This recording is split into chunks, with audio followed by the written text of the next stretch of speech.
Thank you for the nice introduction.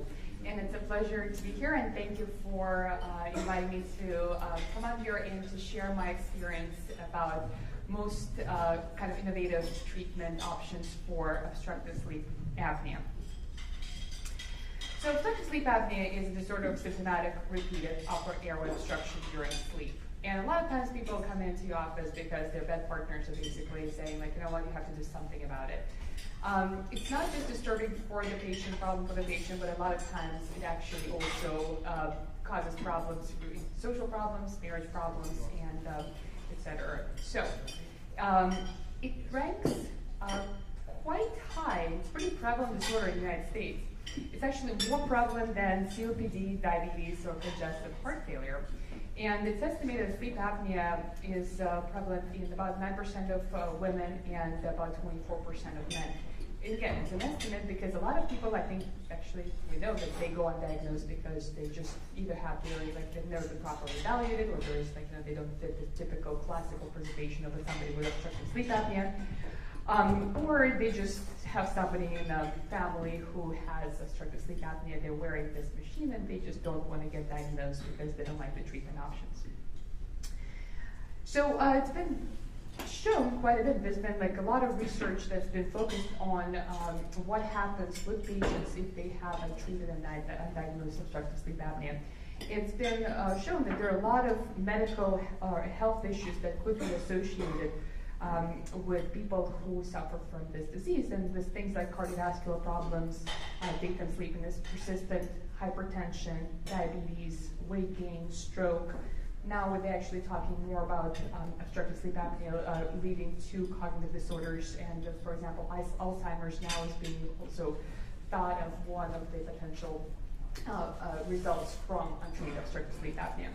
And it's estimated that annual healthcare costs in the United States associated with untreated and undiagnosed obstructive sleep apnea is about $3.4 billion per year.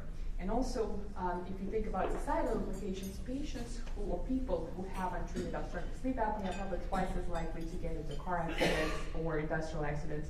So right now, actually, I was mentioning that talking to the residents earlier today is currently like MTA in New York City, they actually started to have regulations where it require people to be evaluated if they have like BMI above, I think about 35 or so, and the neck size is 17 inches and about for men and 16 for women. So it's actually becoming the awareness of public and the health risks of undiagnosed sleep apnea is becoming much more is there, and there are a lot more interventions that are probably going to be headed our way. So this is actually an interesting study that came out of Wisconsin, and they looked at patients' mortality that's associated with sleep apnea, and the results are kind of astonishing. If you look at this graph, it shows that people who have untreated severe sleep apnea are 3 times more likely to die in those 18 years than people who have no sleep apnea or mild to moderate sleep apnea.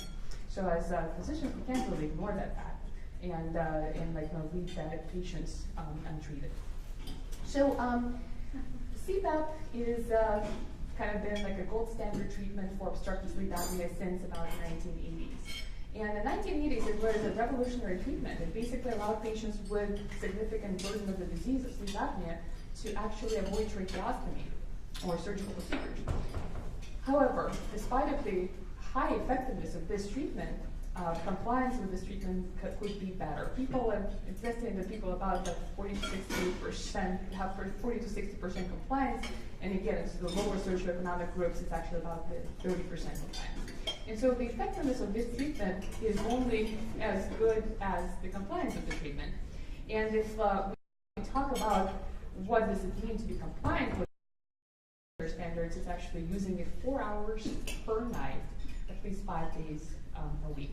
And if you think about it, it's only 20 hours of CPAP use per week. And if we talk about what's the kind of recommended number of hours of sleep per week, it's going to be more like 40 to 50 hours, probably more like 50 hours per week. So patients, if they have a burden of a severe sleep apnea and they're only using it based on recommendations, I mean, they're age, like their burden of disease is only reduced by about less than 50%.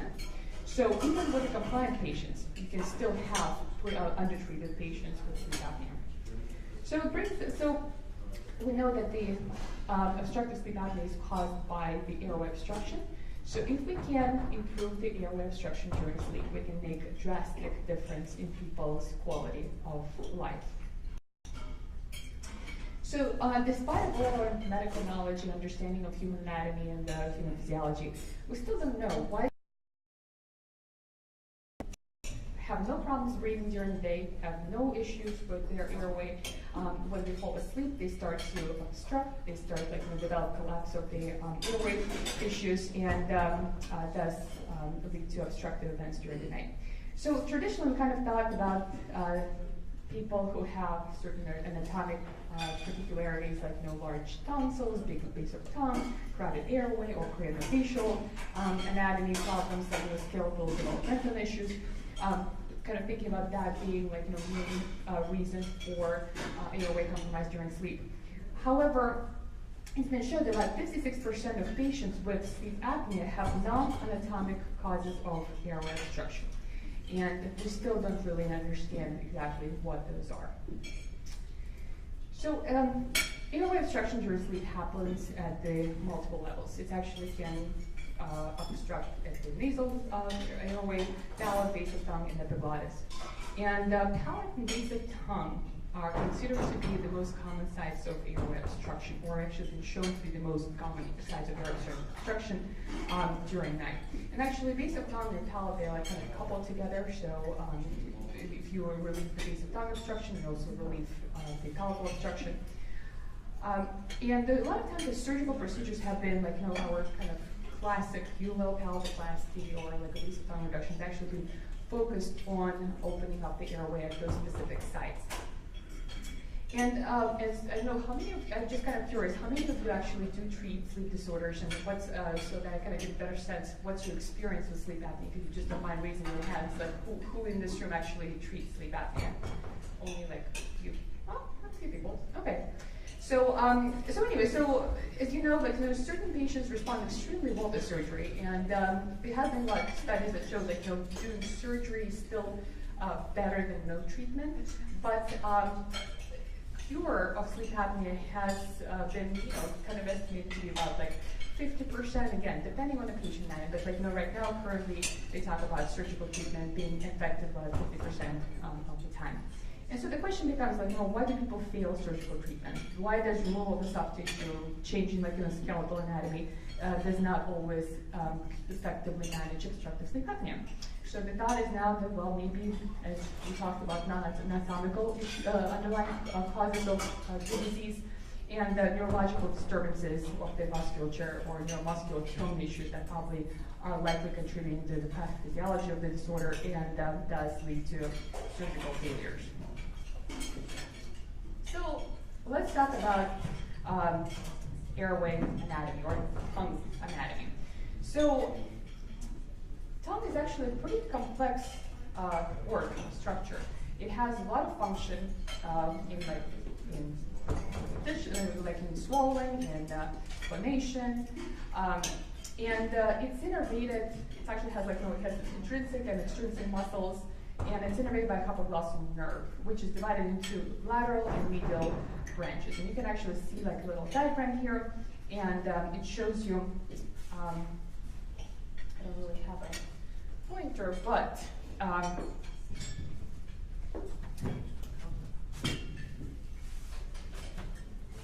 this is not going to work. Oh, anyway, so basically the lateral and medial branches. Lateral branches are the branches that innervate intrinsic muscles of the tongue and also extrinsic muscles of the tongue, and actually pull the tongue backwards, right? And then medial branches are more of precursor branches of the nerve that innervate precursor muscles, and they pull the tongue forward. And there's also a C1 branch that innervates the hyoid muscle that also helps to advance the hyoid forward and opens up the hypopharyngeal airway.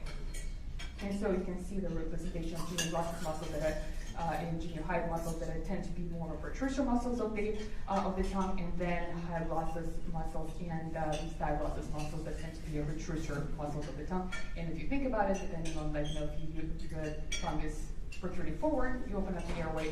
If the tongue is not protruding forward, then you can have an airway collapse. And so, and the idea is focused on if you stimulate, provide a stimulation, neurostimulation to the protrusive muscles of the tongue, you can actually keep the airway open during the night. So this is another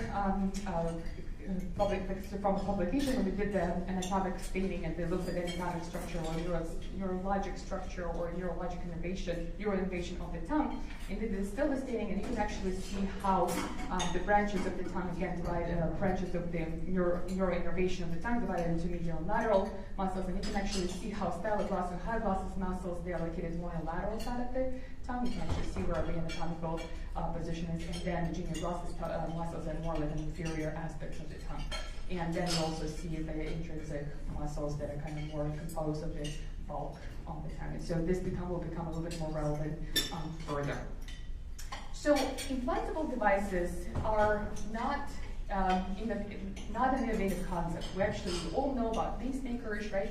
We also know that there's people who, other specialties have been using neurostimulation devices for implantable devices for pain control, for bladder issues, and vagal neurostimulation. That's something that we actually might have had some experience with in the past.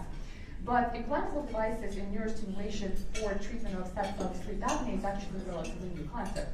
So today I'm going to talk about the implantable device that actually currently is commercially available because there are competing companies actually they're trying to go through trials and actually trying to offer alternative treatments to CPAP and actually alternative to this specific device. But this device has actually been specifically, it's been FDA approved since 2014 and is commercially available.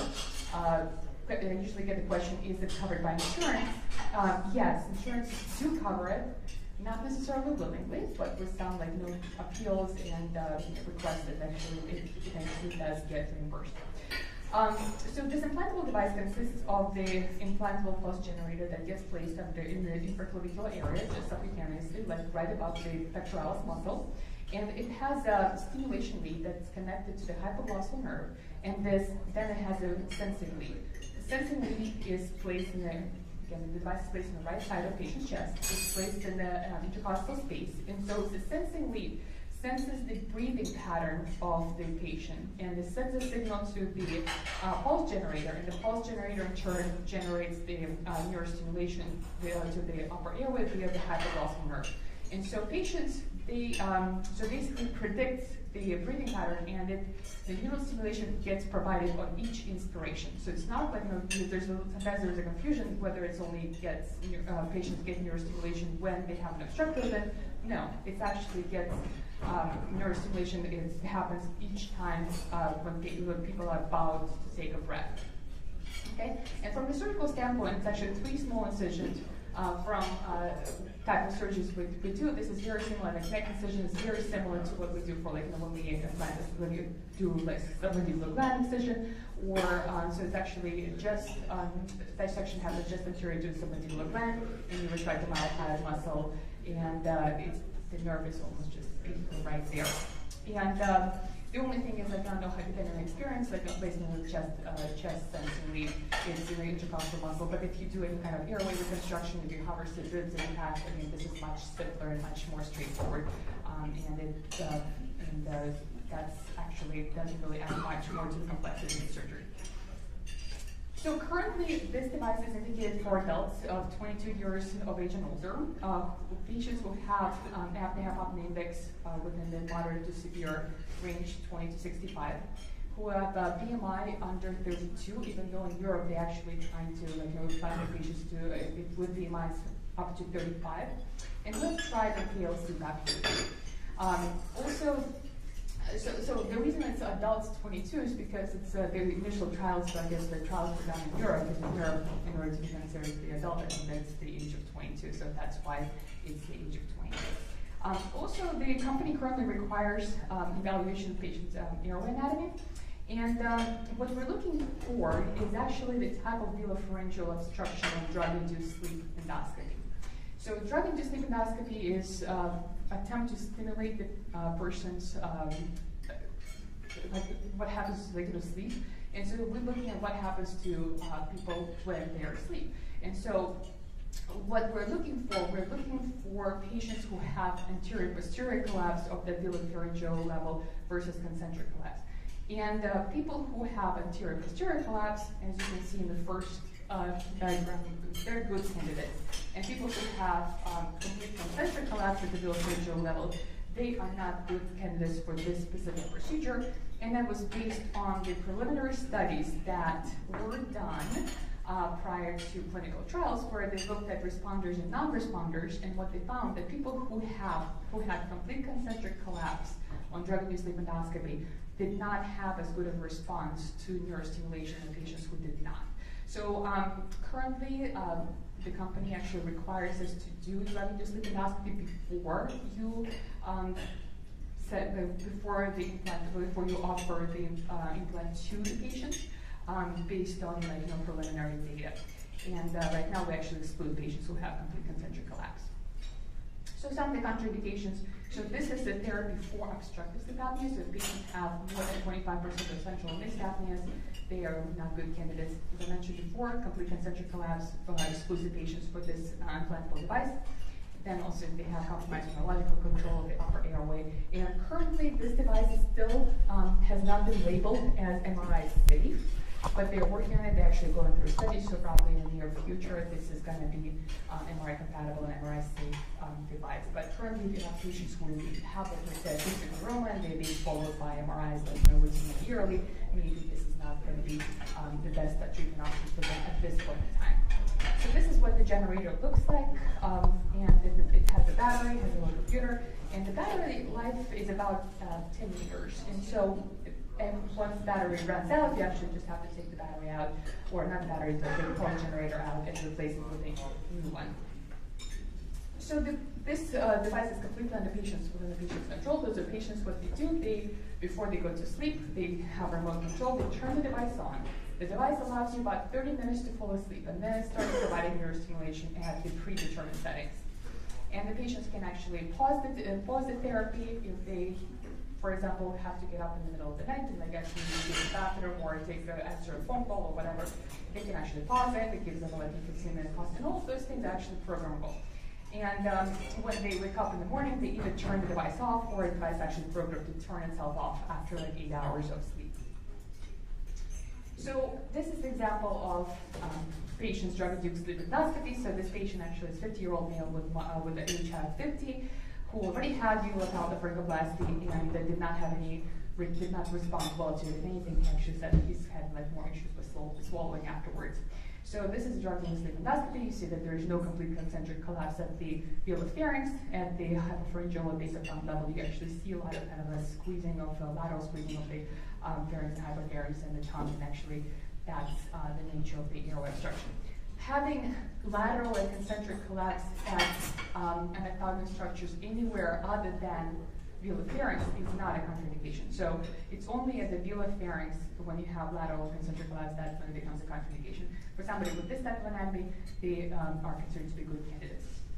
So then basically surgical procedure, you actually have 3 incisions. You do it under general anesthesia. It's about, it takes somewhere within average would be depending on your experience, probably close to 2 hours. So we're talking about so this is again the graph of the neuroanatomy.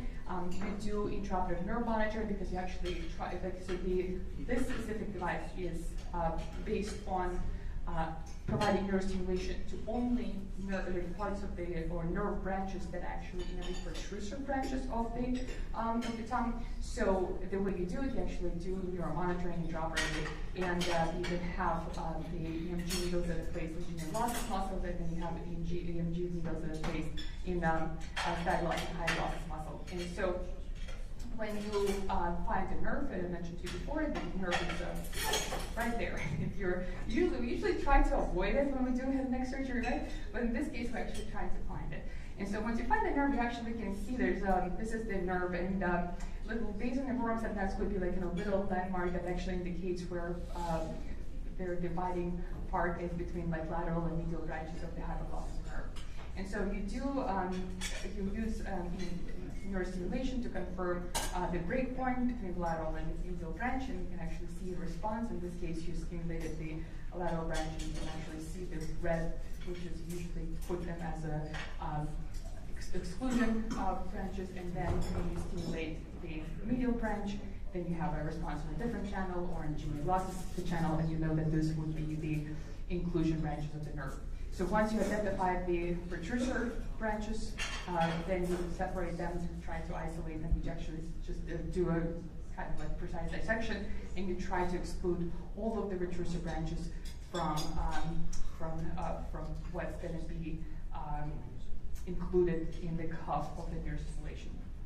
So then once you actually identify the precursor branches or inclusion branches, you can confirm it by, again, neurostimulation, and this will give you a very nice summary of the responses. So once it's identified, so here's the part where you actually place neurostimulation cuff, and they just gently wrap this cuff around, and you can actually see that this cuff actually has 3 electrodes, and they're not concentric electrodes. They actually only are electrodes that are going to be placed on the kind of like more of a part of the contact will be only on the part of the nerve. And so here's the, you place the electrode, and then this is the final electrode placement. So then intraoperatively, you want to see how effective is your neurostimulation, and then you want to see a straight, like unrestricted bilateral protrusion of the tongue, or right protrusion of the tongue. Because, again, this is actually the higher neurostimulation. When you actually activate the device, you don't put it on the very high neurostimulation. So actually, as you increase the neurostimulation, the protrusion of the tongue actually becomes stronger. Then the other thing is also what I mentioned to you, there's a C1 branch that you can actually also include in the cuff, and C1 branch actually innervates the geniohyoid muscle, and then you can just see like over the neck, as you can see here, you know that there's actually, you've captured that branch as well, and that will provide the advancement of the hyoid bone, and actually opening up the hypopharynx as well. So this is mentioned, there's 3 incisions, then you basically close them subcutaneously, and then this is where, like, the X-rays afterwards, you can actually see where the generator is placed, and then you can actually see a small electrode lead in the submandibular area. So postoperatively, you wait for about a month to activate the device, and so patients come into the office, and you start testing their functional levels, and you can see that this is in this patient, you can see that with the increase of the voltage, we got to the point where the tongue protrudes just to the top of the lower incisors and doesn't necessarily jump out of the mouth. And you see very nice bilateral, unrestricted forward protrusion of the tongue. So this is actually a good response. So here's an example of somebody who actually has a bad response. And you can see that instead of having bilateral protrusion or bilateral protrusion, the tongue actually, the right side of the tongue is actually being retracted. And I'll show you that again. And this is actually a phenotype of like a mixed activation. And you do not want to see that when you actually have the device placed. So when they turn on the device starts providing neurostimulation with inspiration. So this is basically an example of how how it's going to be, what's going to happen, like how stimulation pulses are presented to the patients. With this inspiration, you actually have a neurostimulation that's provided for about 4 to 5 seconds. And one of the unique parts, as I mentioned before, tongue and the palate, there's a coupling between the tongue and the palate, where there is actually adhesion forces, and there is also palatal-glossus muscle. So when you actually provide the forward motion of the tongue, there's also forward motion of the palate as well. So this actually provides multi-level improvement of the airway obstruction, not just the base of tongue and hypopharyngeal level, but also at the palatal level. So this is an example of a polysomnography after the patient the patient has been implanted with a device, and you can see the patient has obstruction of the airflow. It has like saturations, but then when you turn on the device, actually breathing is normalized, and patient's desaturations have been stabilized. So this device, and as I mentioned before, was approved by FDA approved in April 2014 after the STAR trial, which was conducted in the United States and Europe. It actually involved 22 medical centers and had 126 patients enrolled. The patients who met the inclusion criteria having BMI under 32, actually during the trial their AHI cutoff was 50, even though FDA actually expanded their AHI cutoff to 65. And again, only adults who have tried and failed CPAP treatment, and also people who were included in this trial did not have concentric illovertical collapse.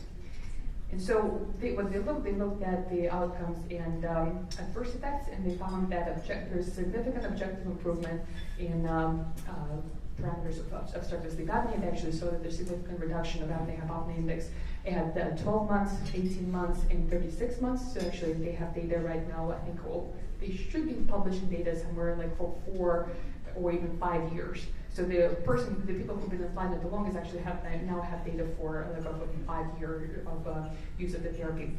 And also they had significant reduction of oxygen saturation index, again, which was present at 12 months, 18 months, and at 36 months. They also looked at subjective aspects of the therapy outcomes, and they looked at the quality of life and sleepiness scale, and they found that there was a normalization of the sleepiness and FOSS scores. If you remember that, a lot of patients have talked about the compliance with the therapy, and the CPAP, unfortunately, compliance was kind of poor. Like, remember, it was about like 40 to 60%, the best. So, and these are the patients already who have tried CPAP, who are already non-compliant with CPAP, so their compliance levels were 0. But with this type of therapy, they actually were quite adherent. You can see that more than 80% of patients were adherent to the therapy for using it at least 5 nights per week, which from therapy adherence standpoint is amazing. Also, people have a lot of snoring is pretty much a significant burden of obstructive sleep apnea. And more than 80% of patients actually had a reduction in snoring. So if before the therapy, people have everybody had significant snoring, and only a few of them actually had mild or no snoring, but with the use of therapy, most patients, more than 80% of patients, they actually, their snoring was mild or non-existent based on their bed partner report. So then there's a question, so what happens? Do you provide neurostimulation to the upper airway? Well, is it kind of, you keep working the muscles out, does it mean that actually restores your muscular tone? Does it improve sleep apnea? So what they did a randomized controlled therapy withdrawal study, and when they randomized the patients, and some patients they turned off the therapy, and in other patients they kept therapy going. And what they found that patients when you turn off the therapy, their AHI goes back to their baseline. So in order to get the benefit from the therapy, you have to continue using it. You have to continue using it every night. So when it comes to adverse effects, so there were not really significant adverse effects. And if you think about it, there's just basically small skin incisions, and there's potential for hypoglossal nerve injury, but so far I haven't heard of any reports of permanent hypoglossal nerve damage. They were non-reported in trials. Some people do have temporary hypoglossal nerve or tongue weakness, but again, no permanent hypoglossal nerve damage. And as far as infections, it's extremely, again, they were pretty rare, and there were 2 explants during the trial. One basically requested to explant the device because they didn't want to just continue with the trial, and the other one had unrelated to the implant infection, and they had to explant the foreign body just because when you have systemic infection, they have the implantable device, and that's actually that was the reason for explantation. How many devices in the STAR trial? So it was 126 patients. Okay, and then at the 3-year data, they only had 90. Whoever just basically presented. So there's some people who actually just don't respond to it. So if you let's talk about some of the recovery from the surgery. If you know that, so even from tonsillectomy, if you just take the tonsils out, people are miserable for 2 weeks. I mean, just it hurts. So they can't eat, they can't function, they take at least a week off work, they take medications, like a pretty significant amount of narcotic medications, especially if you think about patients who have already have sleep apnea. Narcotic medication is probably not necessarily the best of their interest while recovering from the surgical procedures. So about 2 weeks, usually at least a week after surgery, if you do your occultoplasty or base of tongue or any kind of maxillomandibular advancement surgery, they actually kind of peak in terms of their pain. When it comes to hypoglossal nerve stimulation, the initial pain is much milder than most traditional surgical procedures, and by week 1, they actually don't significant amount of pain medication. They can get by a lot of times basically on Tylenol and ibuprofen. So here's some of the data that actually post in a commercial setting. That's actually data from my own data. So I've been implanting patients for about 2 years now, and right now actually so this is the data that I have for about 21 patients, and actually you see that data looks pretty good. Most of the patients have responded to neurostimulation. Yes, there is a couple outliers that have not responded the way we wanted to. And again, even the ones who have not responded based on AHI criteria, they still report improvement. They actually feel better. They still say that the snoring is better. So they do have subjective improvement. We just haven't been able to prove that they have responded objectively by their AHI or sleep studies. So, but again, those patients, we're still trying to figure out why are they not responding, because I briefly mentioned that the electrode actually the stimulation lead has 3 different electrodes, and you can actually have 5 different settings. And based on which type of settings you activate, you actually can have different response in terms of airway response to neurostimulation. And again, it's something that we're still looking into, why some people respond to some of the different settings in such a different way. And again, when you overstimulate overstimulation, then a lot of times you actually, instead of having protrusion of the tongue, sometimes you actually start having protrusion of the tongue, maybe because you're capturing your retrusor branches and expanding the neurostimulation field. Again, everybody's also anatomy is different. You can do the same surgery, you can have perfect results to your surgery, and you can still have different neurostimulation effects of neurostimulation because of the difference in neurophysiology and so on. Also, one of the things that we noticed, actually, people who are mouth breathers, and actually been shown that mouth breathers have higher airway resistance compared to nasal breathers. And so even we actually took one of the patients to back to the operating room to do a drug-induced sleep endoscopy to see why is this patient not responding to neurostimulation, because we have perfect forward unrestricted tongue protrusion, but again, sleep study results just don't show that. And so by just closing the mouth, you can actually see much better airway opening. So, and again, it's actually not just our observation. Actually, I think in other centers, they actually also noticed that just providing with the chin strap sometimes actually can keep the mouth open and does improve the outcomes of the surgery. And again, this procedure doesn't exclude combined treatment. You can actually use that, as I said, sometimes with a dental appliance or a chin strap or positional therapy. So, but again, overall, data looks very promising. And again, this is my own experience, and again, other centers, they actually have very similar results. And talking about compliance, this is the average compliance of adherence of the therapy. So most of my patients actually using the therapy, they're using it every night and using it at least about 7 hours per night. And if you look, CPAP adherence per week is much lower than adherence with this device. So precise neurostimulation can improve therapy outcomes. So accurate determination of the functional breakpoint and placement of the neurostimulation electrode cuff is actually essential for this specific device, and that can lead to unhindered protrusion and stiffening of the tongue. So this type of treatment provides no structural changes to the airway anatomy. It's adjustable to optimize patient compliance and patient outcomes, and also provides multi-airway improvement of the airway obstruction. So here we are, CPAP. I think CPAP a lot of our people, like all of us, will think that maybe it's something that we're definitely desperately need for something with better compliance. And hopefully one day there's going to be a pill. You just take a pill for obstructive sleep apnea. But meanwhile, we'll just try and see if we can make a difference during surgery. Thank you.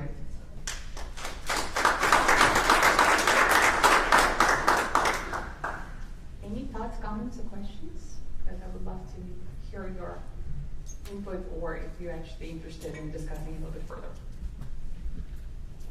Yeah, great talk, Maria. And fantastic. 21 patients. That's a lot of experience in this new area. I had a couple questions just on your experience with patients that may be outside of the normal parameters that are outlined by the insurance. BMIs a little bit higher, or AHIs that are a little bit higher. Have you sort of delved into those areas and had success or been able to do that? So yes. So I've actually definitely implanted patients with BMIs greater than 32, and they actually had very good outcomes. But unfortunately, in Europe, actually, they do implant patients up to 35, and actually they've been also having pretty good outcomes. Unfortunately, it's becoming challenging, not because I will not implant them, but because the insurance comes back and says, well, you're doing experimental surgery because you're implanting patients outside of the indications. So I think the patients will respond, and they do respond if you can get a third insurance. So, and I definitely know my patients with like higher BMI and AHI being like, like at least 60 and above, and I've had great results with patients with AHI of 60 going down to like 10 or 5 even. So, but I think that when, I think as time goes on, I think we're going to expand kind of like, some of the indications, and I know the other centers, they also I think Erica and Tyler, she's definitely implanted patients with and they did respond. So. Did they have to pay out of pocket? So this is covered by insurance. You just have to go through layers of for the bill. If they want to pay out of pocket in New York City, yeah. No, but I'm just saying with the experimental thing, because these insurance companies say, well, the companies only say you can use it for a BMI of less than 32 or 35, whatever the cutoff is. And if you're implanting in somebody else, you say, well, you didn't do it according to the plan. Well, we usually get the approval first before we implant it. We don't implant anybody without insurance approval. So no, we will, because otherwise it's going to be unfair to the patient. Yeah. Do you have to do any adjustments to the stimulation electrical settings, or who takes care of that? So again, it depends on how your sleep center is set up. So in my case, we bring patients back to my office. We do the initial kind of we turn on the device, and what we do, we actually try to increase the voltage up to the point where it goes from 0 to 5, right? And we kind of try to incrementally increase it to see when the patients first sense the stimulation, and then when it becomes what's called functional stimulation, and then where you actually have the tongue protrusion up to the incisors, but doesn't come out too high. And then we wait for another month. We send patients home. We give them parameters that they can actually increase this therapy gradually by 0.1 volt. And that allows them to kind of get used to the therapy, to kind of acclimatization period for therapy. So when they come in, then they come in for a sleep study a month later. And in the lab, while they're sleeping, the technicians, they actually are able to further adjust and try to kind of similar to what the CPAP titration is like. So they actually do, and so what they're trying to do is actually try to adjust the device neurostimulation level to the point where it improves their airway obstruction, but doesn't wake them up, doesn't cause any kind of discomfort. And as I mentioned to you before, there are different, there are 5 different settings, and so there's default settings don't work, then you can actually try slightly different settings that would be more effective in the particular patients. So. But yes, it's usually and then also if you have a sleep center that is interested in working with you and they're interested in programming of the device, that could be done pretty much by, it doesn't have to be done by a surgeon, if that's what your question was. Yeah, I think great talk, really very tough condition to treat successfully, across the board. The history of it is, the operations that, for the oropharynx are obviously very uncomfortable for patients, so I really commend you for trying to find another route. So maybe on this part, how do the patients control it themselves? Is it a remote control device? Is it something that they have at home that they turn on before basically, so yeah, so it does have,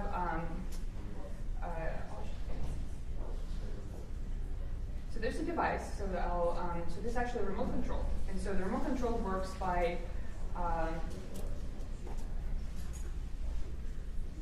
you have a button, you have an on and off button, right? So here's the on button, and here's the green is the on button, the white is the off button.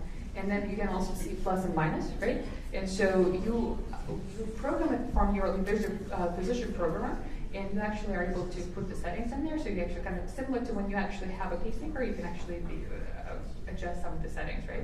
So they come to your office, you program it by setting certain parameters, like how soon after you go turn it on, it starts providing your stimulation. You can set, like, usually we set it for 30 minutes, but if somebody takes like 45 minutes to fall asleep, you can do that. Then you also like set parameters in terms of like how long will they pause, because they can also pause this like by pressing that again, the green button, they actually pause it, and pause is set for about 15 minutes. So you pause it for 15 minutes and it starts working again. So plus minus. Minus allows you to go down, plus allows you to go up. And the parameters that we set, we usually have like a functional stimulation level, and what we allow them, we actually have like a relief one, like they can actually go down by one, and then we actually allow them to go up 10 steps by slowly increasing the neurostimulation. So we usually instruct them like when you go home, sleep with the settings that we set you on with today. If you're feeling comfortable, next night go up like, or a couple nights, actually 2 to 3 nights, go up by 1 click, and so they go up by 0.1 volts. And then they sleep with that to see if that actually makes them. So they have a month for like kind of get adjusted to it and actually almost self-titrate to see how they feel with the device. So when they come to the titration and the last titration, so that is not a new feeling, like a higher voltage of neurostimulation is not like, it doesn't wake them up, and so actually they're a little bit desensitized to that as well. You know that part is going to be turning it up, like, you know. Well, but that's why we set it to like only by 10. So we set a limit. We actually set an upper limit. But you have to actually have a remote like next to the chest. You cannot do it like far remotely. So that's curious, yes. All right. Go ahead. One last question. So I see it there. Go ahead. since the Inspire's come along over the last 2 years, done these procedures, how has that changed your practice as far as, patients come in, let's say a 50-year-old comes in with moderate sleep apnea, BMI's 28, kind of perfect candidate for Inspire, but maybe he's a perfect candidate for, lateral pharyngoplasty and tonsillectomy, sort of more traditional things. Right. Where do you go with that? I still do look at the patient, right? And so I still give them options. So ultimately, you have to treat the patient. Just because you have this option, it doesn't necessarily mean that that's the right option for your patient. Because patients come in, some use CPAP, you tell them, okay, you're using CPAP, sure, keep using it. If it works for you, great. If somebody comes in with huge tonsils and like palatal, or if we find somebody, for example, if we do a drug-induced sleep endoscopy and they have complete concentric collapse, I probably would offer them the expansion palatoplasty. Somebody who has huge tonsils, we'll take tonsils out first and then reevaluate, restudy, and see what happens. If they're really complaining of nasal obstruction and they actually think that that's the nose that's causing the problem, I would still do the surgery. So, but if patients come in and they actually come in and they're like, you know what, I don't want to have those surgeries. I've heard like my friends had it before. I will never go for for palatal surgery. Then you're like, okay, well then again you look at the patient, you tell them well, you have a concentric collapse, you probably might be beneficial to do something else. Or if you have huge tonsils, you basically yes, I understand you want to have surgery, but in your setting, maybe this will be better. So you still kind of look at the patient, but if the patients actually have like 3 month stage, 3, 4. With no tonsils, palatal position, kind of mouth body, 3 or 4. I think this is still probably would be the better option. I actually don't necessarily even push them towards, especially if it's an older person, pushing them towards maximum medical advancement. I just don't feel like that's actually necessarily fair to the patient, especially if they're getting craniofacial surgical procedures, somebody who is in the age of 50, 60, and etc., where some of the bone loss is becoming more of an issue, this might not necessarily be appropriate. And then also basic tongue reduction. I think because this is just actually in terms of mortality rate and morbidity rate, it's actually much better. It's because the complications rate is extremely when I see my patients now, the recovery is really not a big deal. And the question becomes like, do they want to have the implantable device? Do they actually, how do they feel? If you run your fingers over, because it's actually kind of, if you feel the fingers over, like, you know, fingers over it, you can actually feel it. How big is it? It's about like a pacemaker size. And the thing is that this device, actually, the battery lasts about 10 years, so it's actually a little bigger. So there's an alternative company that Anthera that is currently in clinical trials. Their device is much smaller, and they don't have a sensing lead. And their placement of the device is actually just in the main trunk, so it's not as selective. So this is actually very selective neurostimulation, right? So they would actually just place it on the main trunk, and so it actually neurostimulates protrusive and retrusive muscles. So what that does, it actually provides more of a tone to the tongue.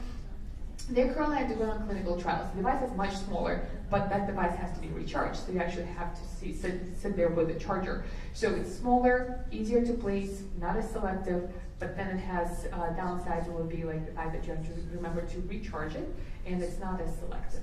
Okay? Let's hope it's not a Samsung issue either. Let's hope there's not a Samsung issue either with the battery. Yeah, battery. What kind of battery is it?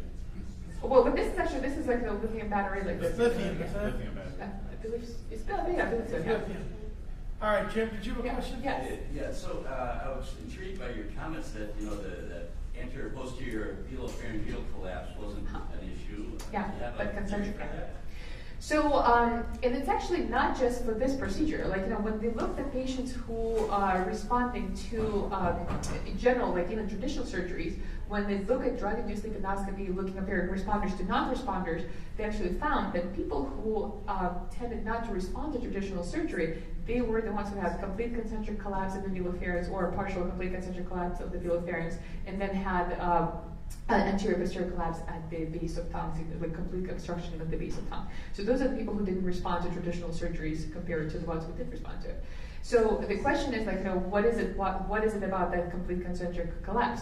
So as I mentioned to you before, the way you're actually, if you think about the anatomy, right, like we're coupling of the tongue. So if you move the tongue forward, if it's anterior posterior, that basically gets it out of the way, and that actually opens up the velopharynx if it's anterior posterior. So there's no concentric type of problem.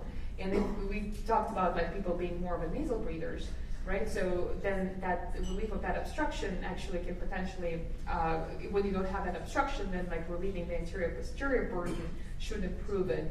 And then also then it brings a question, people who have neuromuscular tone issues or neuromuscular, it depends on, again, because there's probably variations of patients, and not everybody's the same. Not everybody's neurophysiology is the same. So something about like complete concentric. We don't understand that, by the way. It's just so I'm actually more hypothesizing right now. So is there like something within like neuromuscular tone that actually doesn't allow them to respond to this neurostimulation, the neuroanatomy that doesn't allow them to respond properly to neurostimulation? And then another thing is also people who are overweight, for example, when people gain go above BMI, certain BMI, they're more likely to have that complete concentric collapse as opposed to patients who actually are within the normal BMI range.